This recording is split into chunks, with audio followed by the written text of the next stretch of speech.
Yes. Okay, cool.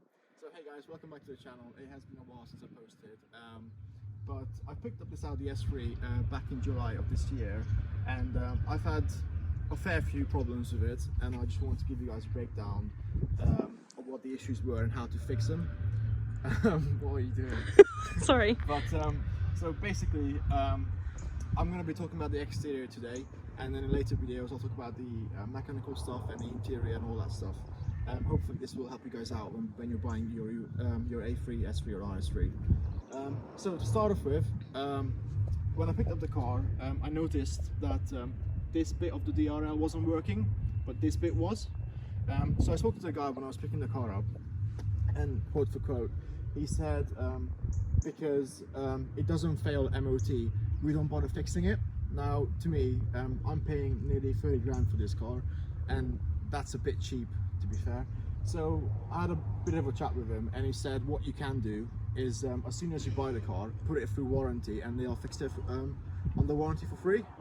And I was like, okay, well, with my experience with warranty, that never happens. So I made sure that it went through warranty. And anyway, so next day I went to my local Audi and had it booked in, and they fixed it on the warranty for free. So what they had to do is replace the whole headlight, and the price of that on the warranty was £1,200, give or take a bit. So that gives you an idea of how much it is. So Really? Yeah. Oh my god. If you're looking at buying an S3 and it's got the LED lights or the matrix, make sure that these bits work on both sides. Because if they don't, then that's going to be a very expensive fix if you haven't got warranty. So that's now sorted and it all works fine. Let me just see if it works. Oh no, it's too light, never mind. But if you come with me for a bit this way. So the second thing, so this car has the convenience key package, which means that it's got the start-stop push button next to the gear stick, and it also has keyless entry. So it's got a sensor in the door handle here. Put your hand next to it, the car locks, and if you put your hand in there, it opens. But when I was looking at the car today, I noticed that this wasn't working, and I thought, okay, maybe it was just turned off or something. But anyway, I didn't really think much of it. Fast forward a few days, I noticed that the passenger side and the boot were working, so I was like, okay, what's going on? Took it to my local Audi again, and yeah, they said that the sensor is faulty. And it can be done on the warranty, so okay, no worries, get it done. Anyway, come to collection of the car, they said we couldn't get it fixed because warranty declined it, because the dealership I got it from. So they read the error code from the ECU when they plugged it in, and there was an error code saying that the sensor wasn't working, but all they've done is just clear the code and that was it. So because of that, the warranty declined to fix it, so I had to go back to the actual dealership I got it from, and they fixed it for me for free, out of a courtesy thing. But if you guys don't have warranty or want it fixed for your car, it's £269 to get this sensor fixed. So that's the part and labour altogether. Just to give you guys a heads up. Hang on, I've got a list in my pocket of what else was wrong with it. So headlights. So going back to the headlights again. So in the first few weeks of having the car, driving at night, I noticed that the headlights were really high up.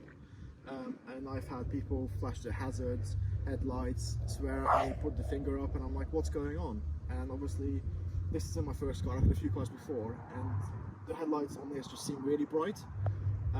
So I took it to my local Audi again for the third time to get the headlights adjusted, and the guy said, oh, they're absolutely fine, they're on level, it's just they're super bright.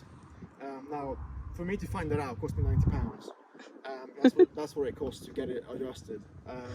But hey, what can you do? So unless it's like up in the sky, like way too much, you should be alright. It's just they are super bright. That's what it is. Check it on the wall before you leave. Yeah. If you're not sure, try and park up next to a wall about a metre away, and it should be about this high. From experience, anyway, it should be on that high. What else is next? Dents and scratches. So when you're buying a second-hand car, you're going to get dents and scratches in the paintwork and what have you. Now, depending on how... Sorry, the wind's a bit bad.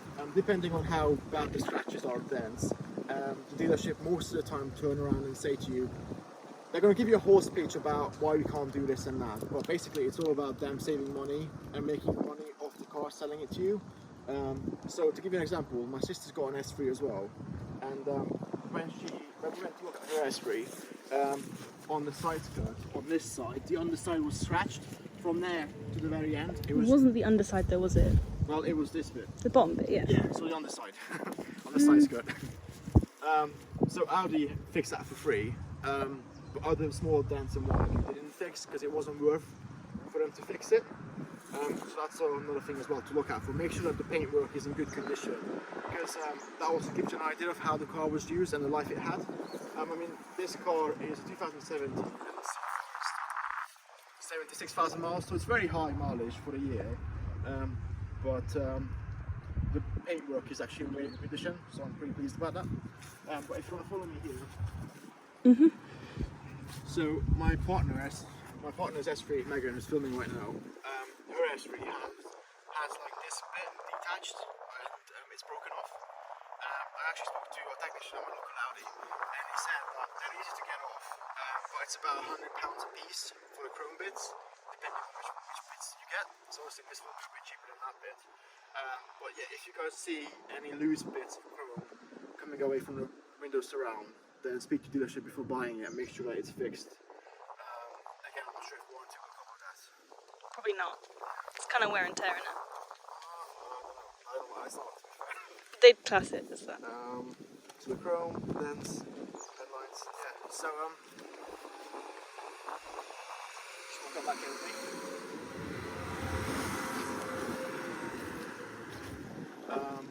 So yeah, that's pretty much it for today. Just walk you guys through the problems I had with the car when I picked it up on the outside, just so you guys know how much things are. Clarify on the outside, yeah. Yeah, on the outside, yeah. But yeah, so the next video that I'll be doing is going to be the interior of the car, so any like creaks or plastics that are worn or broken, driver's seat creaking and all that stuff. But yeah, so I'll post that very shortly as well. But yeah, I hope this helped you guys out. Just in a summary, just make sure you have warranty and make sure you check the car over and make sure everything's working. Okay? That should be it, yeah? Alright, sweet. Questions in the comments. Yeah, questions in the comments. And yeah, this is just to help you guys out.